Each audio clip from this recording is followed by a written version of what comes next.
Alright, so All That Remains, new album, Antifragile.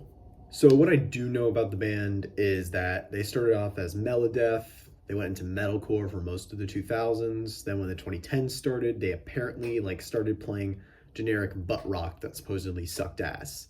I've never heard really much of All That Remains outside of like a couple songs like This Calling and all that.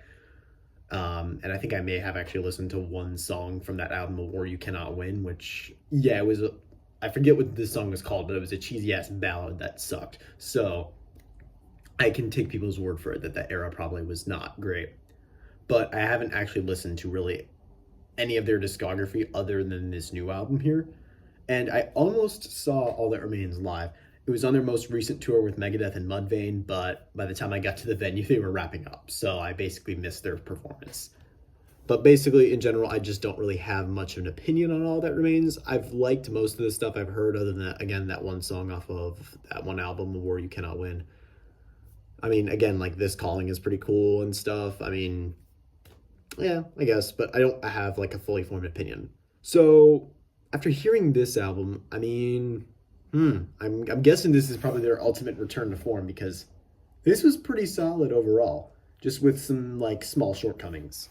They go full force with everything on Antifragile and really don't let up for a second.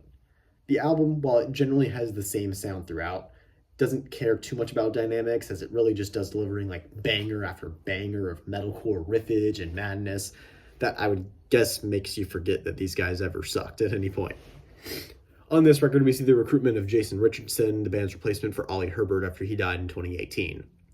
Richardson is best known for being pretty prolific in the deathcore scene, most notably being in bands like All Shall Perish, Chelsea Grin, Born of Osiris.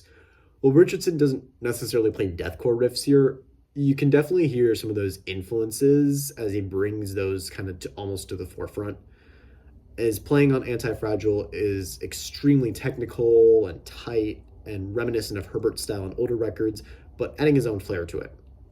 Riffs like tracks like the title track, Divine, Let You Go, and mainly The Piper are very deathcore reminiscent. Well, maybe a track like No Tomorrow or Poison It are callbacks to the 2000s MySpace era style, with Mike Martin's rhythm playing complementing Richardson's shredding quite well. Phil Lamont's vocals sound pretty good here. The only complaint I would have is sometimes, I don't know if anybody else has pointed this out, is clean vocals. He kind of sounds like an old man with emphysema. Mainly the chorus for Divine when he's saying that, and I'm like, it almost sounds like he's like being restrained or like he smoked too much or something. Because man, his cleans, they're just weak. They're just weak as hell here.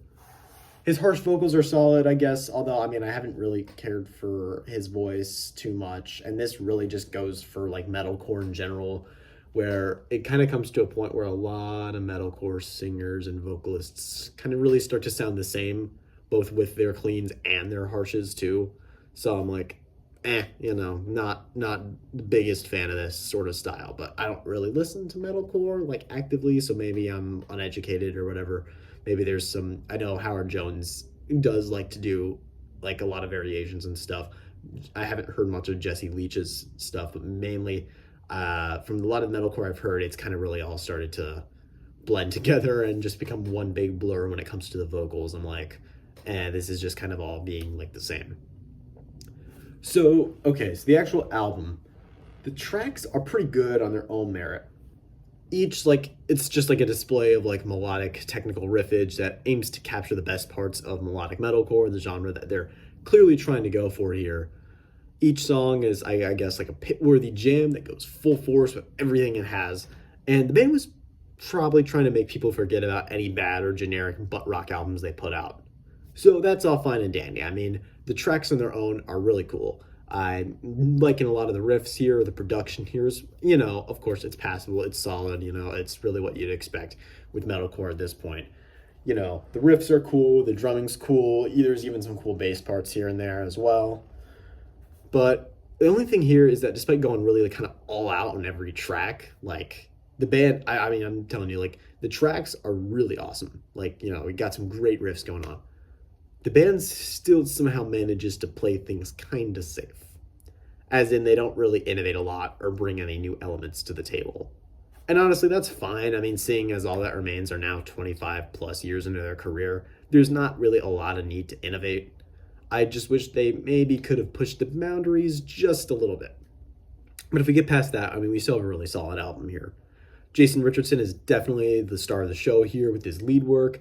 Anthony Barone's work behind the kit is noteworthy as well, like I mentioned, with plenty of double kick deathcore inspired fills going on throughout the LP's length. But even with this album's shortcomings, as like such as the music sometimes sounding cookie cutter or Phil's vocals not sounding the greatest at times, I mean, we've got ourselves a pretty solid album here that at the very least is a sort of return to their original sound as well as an expansion on it. Although I have heard some stuff from Victim of a New Disease and it kind of seems like they already did this on that one. But yeah, overall, I mean, the album is really solid. It's not like my fate, like anything that like blew me away, but I mean, like it's cool stuff. I mean, it's probably something I would like put in a workout playlist or something. So I'm feeling a pretty strong 81 out of 100 on this one. I'm only rating it kind of slightly lower because you know what? I realize I've been a little too generous with my ratings in the past, where like I've been giving scores to albums that are like of like an 87 when I really think it's like a 72, or like I'm kind of not necessarily feeling that 87. I think I probably just liken the scores too much to a high school test scoring system. So you know what? I'm changing that. For future reviews, I'm raising my standards a little bit for ratings. Because you know, here's the thing with a genre that inspires as much passion as metal does. You know, we can't grade albums like a high school test and just like give it points based on stuff that it does fine. Like if the production's fine and passable and the people can play their instruments competently, it's like, yeah, sure, okay, yeah, but that doesn't necessarily like give you points. So maybe even an 81 is a little bit kind of generous for this thing, but you know, I'm feeling a little generous and being a little forgiving. Mainly also because I haven't really heard all that remains stuff, so there's nothing I can really compare it to. But this album, Antifragile, I mean, it's pretty solid. It's definitely one of the better releases of January as well. And yeah, and I know this came out 2 weeks ago, and I just never got to reviewing it, so I wanted to cover it now so I can just get it out there. So anyway, that's it for my review. I still have yet to check out that new Lacuna Coil album that came out just this past Friday, so hopefully I can get a review out of that. But other than that, I'll see y'all later. Bye.